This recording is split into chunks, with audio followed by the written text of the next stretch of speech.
ओम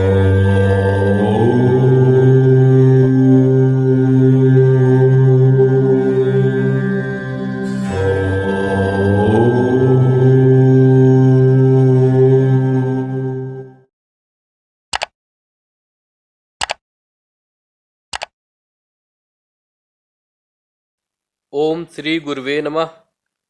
शिव के अनंत रूपों में जो श्रेष्ठतम स्वरूप है वह है मृत्युंजय स्वरूप। मृत्युंजय अर्थात जो मृत्यु के ऊपर भी विजय दिला दे। संसार रूपी इस भवसागर में मृत्यु के अनेक रूप हैं। केवल शरीर की मृत्यु ही मृत्यु नहीं होती। जीव विभिन्न प्रकार से मृत्यु का साक्षात्कार करता है। शरीर में असाध्य रोग होना, अभाव युक्त या निर्धन होना, मान मर्दन होना, असहाय होना, मानसिक तनाव होना इत्यादि स्थितियां भी मृत्यु के समान ही कष्टकारी होती हैं। और इन समस्त परिस्थितियों पर विजय दिलाने वाले हैं मृत्युंजय शिव। शिवरात्रि का पर्व है। ये समय साधनात्मक दृष्टिकोण से स्वयं चैतन्य एवं तंत्रोक्त समय है। इस दिन की गई शिव साधना अनंत गुना परिणाम देने वाली होती है। इस अवसर पर मैं आपको मृत्युंजय शिव के त्र्यंबक मंत्र की साधना विधि बतला रहा हूँ। इस साधना के द्वारा साधक अपने जीवन के सभी लक्ष्यों एवं स्थितियों को प्राप्त कर सकता है। इस मंत्र के प्रयोग से साधक विकट से विकट रोग से ग्रसित रोगी को ठीक कर सकता है, आकस्मिक दुर्घटनाओं का निवारण कर सकता है, अकाल मृत्यु या अपमृत्यु को रोक सकता है, सभी प्रकार के ग्रहों की क्रूर दृष्टियों, वक्र दृष्टियों एवं उनके मारक प्रभावों से बच सकता है।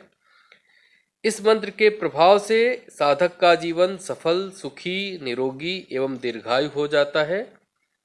पितृदोष, कालसर्प दोष, कुल देवी या देवता के दोष, मंदभाग्य, असाध्य रोग इत्यादि नष्ट हो जाते हैं एवं साधक का जीवन सुगंध युक्त एवं पुष्टिवर्धक हो जाता है।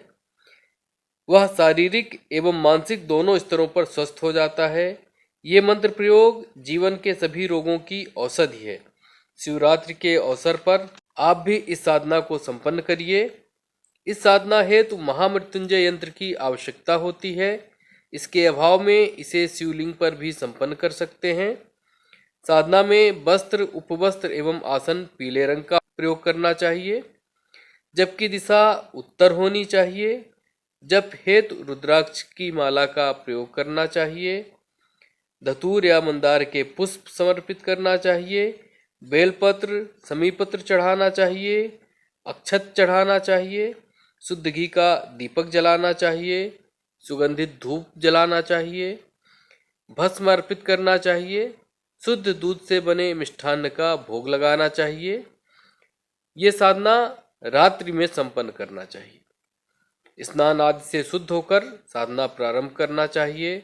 पवित्रीकरण, आचमन, त्रिपुंड धारण, भूमि शोधन एवं दिशाबंधन करना चाहिए। गले में रुद्राक्ष की माला धारण करनी चाहिए।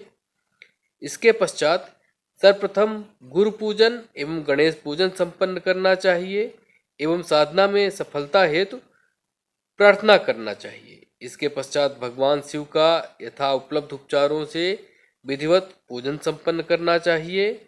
पूजन के पश्चात हाथ में जल, अक्षत एवं पुष्प लेकर अपनी मनोकामना का स्मरण करते हुए मंत्र का विनियोग करना चाहिए।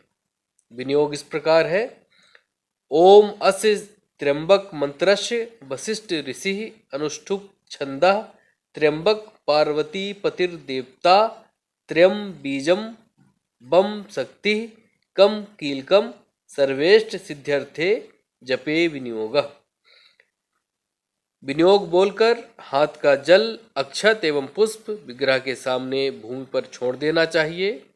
इसके बाद हाथ में पुष्प लेकर भगवान त्र्यंबक का इस प्रकार ध्यान करना चाहिए: हस्ताभ्याम कलश द्वयामृत रसेरा प्लावयंतम शिरो द्वाभ्याम तौ दत्तम मृगाक्ष वलये द्वाभ्याम वहंतम परम अंक न्यस्त कर द्वयामृत घटम कैलास कांतम शिवम स्वच्छाम भोजगतम नवेन्दु मुक्तम देवम त्रिनेत्रम भजे।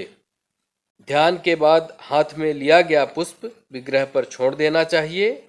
इसके बाद मंत्र का जाप करना चाहिए। मंत्र इस प्रकार है, ओम त्र्यंबकम यजामहे सुगंधिम पुष्टिवर्धनम उर्वारुकमिव वंदनान मृत्योर्मुक्षीय मामृतात्। अगर आप शिवरात्रि के अवसर पर इस साधना को संपन्न कर रहे हैं तो अपनी क्षमता अनुसार 11 या 21 माला जप कर सकते हैं। यदि आप इस मंत्र का अनुष्ठान करना चाहते हैं तो 1 लाख जप से इस मंत्र का पुरस्चरण होता है। पुरस्चरण का दशांश घृत से सिक्त, बेलफल, तिल, दूध, दही, पलास, खैर, सरसों, दूब व बट की समिधा से हवन करना चाहिए। हवन का दशांश तर्पण, तर्पण का दशांश मार्जन एवं मार्जन का दशांश ब्राह्मण भोजन कराना चाहिए। यह मंत्र सुख, शांति, समृद्धि, आरोग्यता, राज्य लक्ष्मी इत्यादि सब कुछ प्रदान करने वाला है। आप भी इसका लाभ उठाइए। धन्यवाद।